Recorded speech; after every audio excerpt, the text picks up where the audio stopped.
और जिसे जय श्री राम नहीं कहना है तो वो पाकिस्तान जा सकता है। ये हिंदुस्तान है, हिंदुस्तान है और हिंदुस्तान में रहना है तो ये जय श्री राम कहना ही है।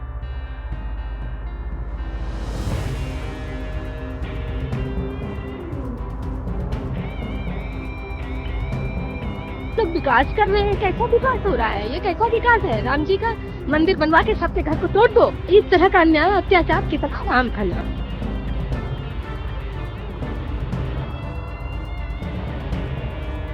अपने यहाँ लल्लू खड़े हैं। हाँ 2 बार की विधायक रह चुके थे पहले। हाँ फिर सदस्य हो गए, आदमी को जलन होने लगी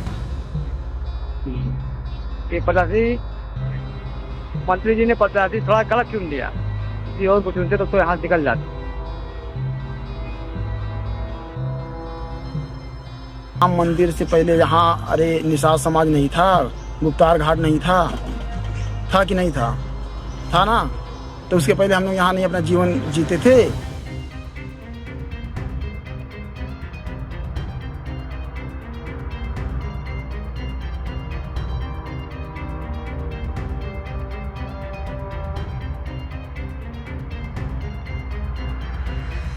जय श्री राम। मैं मनु राव और मैं भी एक हिंदू हूं, सच्चा सनातनी हूं, साथ ही हर धर्म का सम्मान भी करता हूं। देश में बीते कुछ सालों में राजनीति में जहर भरने वाला धर्म घुस गया और धर्म की राजनीति के बूते सत्ताएं बनने और गिरने लगी।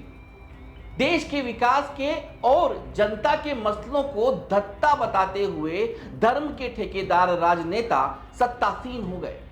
अहंकार के आखंड में डूबकर देश में नफरतों का बाजार खोलते गए। आराम तो यह हो गया कि खुलकर बोलने पर इनके द्वारा ट्रोल होना पड़ता है और यही वजह है कि देश में मुट्ठी भर लोग ऐसे थे जो देश के सिपह सालारों द्वारा की जाने वाली गलतियों की खिलाफत हमेशा पूरी निर्भीकता के साथ करते रहे। वरना गोदी मीडिया में बैठी पापा की परियों और लाडलों ने विकास की राजनीति को खत्म कर धर्म से पनपी राजनीति को आगे बढ़ाने में कोई कसर नहीं छोड़ी। लेकिन इस बार देश ने सभी राजनीतिक दलों को अपनी औकात दिखा दी। भले ही भारतीय जनता पार्टी सबसे बड़ी पार्टी के रूप में फिर उभरी है, लेकिन वह स्पष्ट रूप से सत्ता बनाने के आंकड़े को छू नहीं पाई। बिना गठबंधन के वह सत्ता में नहीं रह सकती। वहीं 2014 और 2019 में विपक्ष विहीन हो चुकी देश की सबसे बड़ी पंचायत में इस बार विपक्ष काफी मजबूत है। इस पूरी कहानी को जानने के लिए वीडियो को अंत तक पूरा देखिएगा। बात इसी जनवरी माह की है। कुछ महीने पहले ही अयोध्या में राम मंदिर की प्राण प्रतिष्ठा की गई। कहा गया कि 500 साल बाद भव्य राम मंदिर में रामलला वापस विराजमान हुए हैं। भारतीय जनता पार्टी को लगा कि इसकी वजह से लोकसभा चुनाव में काफी बूस्ट मिलेगा, लेकिन इलेक्शन खत्म होते होते समझ में आ गया कि राम मंदिर देश की जनता के लिए वह राजनीतिक मुद्दा नहीं था जिसके बूते पर भारतीय जनता पार्टी को 400 पार की सौगात दी जाए। यूपी से भी यह मुद्दा सार्थक साबित नहीं हुआ। इसलिए भारतीय जनता पार्टी की संख्या देश के इस सबसे बड़े राज्य में भी आधी रह गई। भारतीय जनता पार्टी और उनके समर्थक सब कुछ मानने को तैयार है, लेकिन यह बात उन्हें हजम नहीं हो रही है कि अयोध्या में भाजपा का प्रत्याशी कैसे हार गया।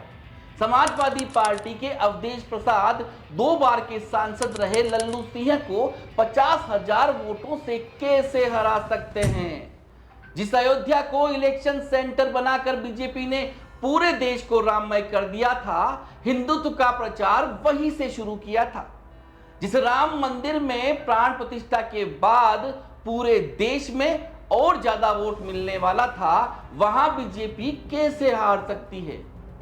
इस माहौल को कई लोगों ने आकलन भी नहीं किया होगा। एग्जिट पोल के धोखेबाजों को तो दूर ही रखिए, शायद पार्टी वालों ने भी नहीं सोचा होगा कि ऐसा कुछ होने वाला है। जो राम लला को लाए हैं उन्हें वोट क्यों नहीं मिला, जो राम को लाए हैं हम उन्हें ही लाएंगे, यह अपने आप में भगवान श्री राम का अपमान था। यह कौन सा धंधा चल रहा था? इस मुद्दे को इलेक्शन इश्यू बनाकर भाजपा खुद ही फंसी। कुल मिलाकर यह माहौल बनाया गया था कि आप हिंदू हो तो बीजेपी के लिए वोट करोगे। अयोध्या में 80% हिंदू होने हैं और वहां से हारने पर भाजपा और अंधभक्त उन्हें ही कोस रहे हैं।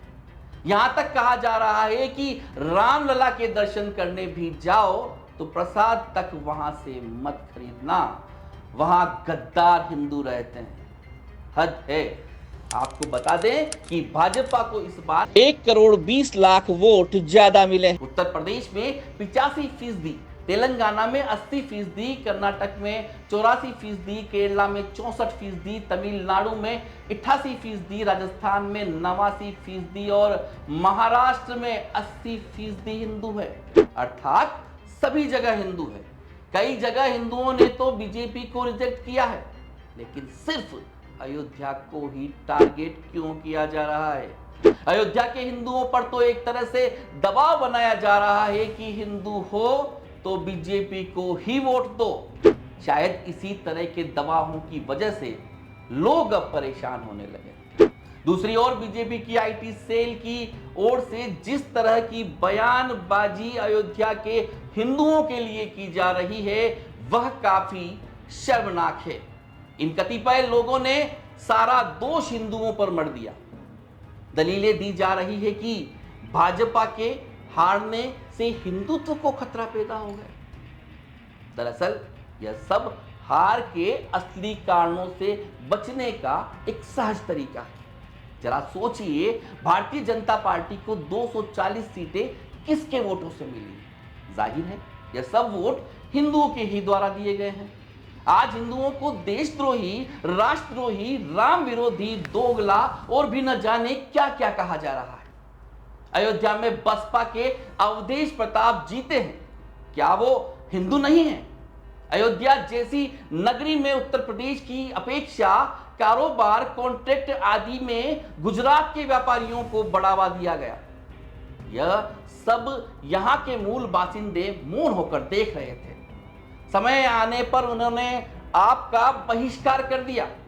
अब समझिए दोषी कौन है। 14 किलोमीटर लंबे रामपथ के निर्माण में सैकड़ों घरों और दुकानों को तोड़ा जा रहा है। इस रास्ते में आने वाले 30 मंदिरों और 12 मस्जिदों को भी हटाया जा रहा है। अयोध्या की जनता की असली पीड़ा तो यही थी।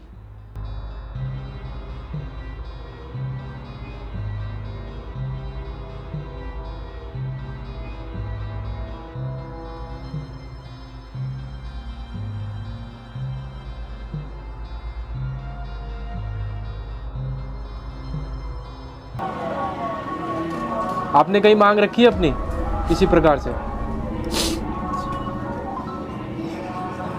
मांग रखी है आपने पहले? जहाँ जाइए पैसा ही चलता है, कोई सुनने वाला नहीं है। आपके परिवार के लोगों ने भी कार सेवा की होगी मंदिर बनवाने के लिए? हाँ। तो आपके परिवार से सदस्य गए होंगे? बाबा हमारे, पापा, ये लोग गए थे। अपना पैसा लगा के बनवाएंगे। हाँ। उसके बाद पैसा देना है उनको 15 लाख रुपए। अपना पैसा लगा के। अब जो गरीब वो पैसा कहाँ से लाएगा? जो जमीनें गई यहाँ आवासीय मकान, उनका मुआवजा सही नहीं मिला और पुनर्वास के लिए हम लोगों को जमीन दी गई, कोई कागज पत्तर नहीं मिल रहा और कुछ हो, इसलिए नाराजगी है। हाँ, नाराजगी पूरे जिले में है। पूरा टूट फूट सब मचा हुआ है। जो मेरा था चला गया, अब सरकार में है, किराए पे है, जब चाहेगी सरकार निकाल देगी। नहीं, क्या कारण रहा होगा हारने का? हारने का कुछ तो लोग ऐसा कर रहे हैं कि जैसे अपने यहाँ लल्लू खड़े हैं। हाँ। अब 2 बार की विधायक रह चुके थे पहले। हाँ। सदस्य हो गए, आदमी को जलन होने लगी। एक पचासी मंत्री जी ने 85 थोड़ा गलत चुन लिया, किसी और को चुनते तो यहाँ निकल जाते। कौन परिवर्तन बा? आप लोग जौन तब रहा तब अनाज बा।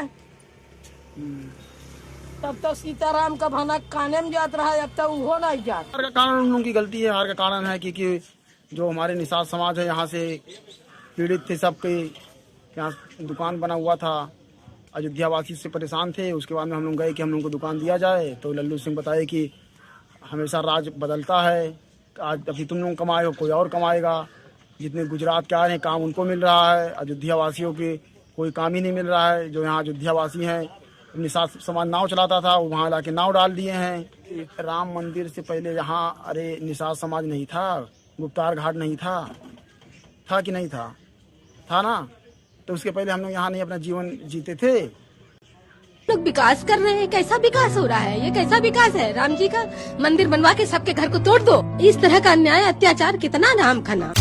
देश में भाजपा के कमजोर साबित होने के पीछे कई कारण हैं। आइए उन पर भी प्रकाश डालते हैं। राष्ट्रीय स्वयंसेवक संघ भाजपा की पितृ संस्था है। उसके बड़े नेताओं की उपेक्षा की गई। पार्टी के राष्ट्रीय अध्यक्ष जेपी नड्डा ने सार्वजनिक तौर पर कहा कि अब हमें संघ की जरूरत नहीं है। लाल कृष्ण आडवाणी, मुरली मनोहर जोशी, शिवराज सिंह चौहान, सुमित्रा महाजन, वसुंधरा राजे, उमा भारती जैसे न जाने कितने कुशल नेताओं प्रशासकों की उपेक्षा की गई। भाजपा के गलियारों से ही दबे स्वरों में कुछ बातें निकली। श्री आडवाणी जी राष्ट्रपति के पद के लिए सर्वाधिक योग्य व्यक्ति थे। उनकी जगह श्री रामनाथ कोविंद जी को लाया गया। आखिर ऐसा क्यों हुआ? श्री राम मंदिर की लड़ाई के नायक आडवाणी ही थे। मोदी उस वक्त उनके सिपह सालार मात्र थे। नितिन गडकरी जैसे ईमानदार शिक्षक और कार्यकुशल नेता के कद को कम किया गया। आखिर क्यों? राजनाथ सिंह जैसे कुशल राजनीतिक समझ के नेता की अपेक्षा अमित शाह को महत्व दिया गया। कल तक जो नेता भ्रष्ट थे, भाजपा के साथ आते ही ईमानदार हो गए। यह सब प्रबुद्ध वर्ग समझ रहा था। यह तो हुई राजनीतिक बात। अब आते हैं जनता के मुद्दों पर। 5 किलो राशन के दम पर माननीय सोचने लगे कि जीत गए। कारपोरेट सेक्टर अपनी मनमानी करता रहा, माननीय ने अनदेखा किया। डाटा प्रोवाइडर कंपनीज ने महीने को 28 दिन और वर्ष को 13 माह कर दिया। बैंकों ने मैसेज चार्ज, ट्रांजैक्शन चार्ज, न्यूनतम धनराशि खाते में न होने पर चार्ज मनमाने तरीके से लगाए और माननीय मौन रहे। नाना प्रकार के टैक्स जनता पर मनमाने तरीके से लगाए गए। रूस यूक्रेन युद्ध का लाभ उठाकर माननीय ने सस्ता कच्चा तेल खरीदा और उसे रिफाइन करके विदेशों में बेच दिया। क्या उसमें जनता की हिस्सेदारी नहीं थी? यदि डीजल पेट्रोल के दाम नियंत्रित रहते तो जाहिर है माल ढुलाई की कीमत कम होती और महंगाई स्वतः ही नियंत्रित हो जाती। माननीय के हास्यास्पद बयान, नाले से गैस, पकोड़ा तलना, बादल से रडार के सिग्नल रोक देना, यह सब कम से कम विवेकी लोगों के गले नहीं उतरा। चुनाव के दौरान मंगलसूत्र, भैंस, टोंटी, बिजली काट देने, मुजरा, टेम्पो में बोरे में नोट आदि बयानों ने तो बुद्धिजीवी वर्ग का माननीय के प्रति मोह ही बंद कर दिया। यद्यपि इन सब कार्यों को भी व्हाट्सएप और फेसबुक यूनिवर्सिटी के ट्रोल्स द्वारा जमकर डिफेंड किया गया, जिसका प्रेरणा स्रोत भाजपा की आईटी सेल है। लेकिन लोग सब समझ रहे हैं। सनातन धर्म के ध्वजवाहक शंकराचार्य भी अक्सर अपमानित किए जाने लगे। छद्म हिंदुत्व की आड़ में सनातन संस्कृति की उपेक्षा की गई। कुछ कथावाचक धर्म के नाम पर उत्तेजना और भ्रम फैलाने लगे। शिक्षा और स्वास्थ्य के क्षेत्र में कोई उल्लेखनीय कार्य माननीय ने नहीं किया। बेरोजगारी दिन पर दिन बढ़ती गई। माननीय ने कोई प्लान प्रस्तुत नहीं किया। कांग्रेस का मैनिफेस्टो जिसे कोई देखना भी नहीं चाहता था, माननीय ने एक बयान से कम 2 करोड़ लोगों ने उसे नेट पर खोजकर डाउनलोड किया और पढ़ा। क्षत्रिय समाज को अपमानित किया गया। उनके आक्रोश के बावजूद पुरुषोत्तम रूपाला का टिकट नहीं काटा गया। सच तो यह है कि माननीय आत्ममुग्धता के शिकार हो गए। सर्वत्र मोदी ही मोदी, जबकि भाजपा के विस्तार में सभी का योगदान रहा। कुल मिलाकर जो परिणाम आए हैं, इसमें हिंदू कदापि दोषी नहीं है। यह सब निवर्तमान सरकार की निरंकुशता का प्रतिफल है। भारत की जनता निरंकुश सत्ता को बर्दाश्त नहीं करती, फिर चाहे वह स्वर्गीय इंदिरा गांधी हो या श्री नरेंद्र मोदी। जय श्री राम, जय हिंद।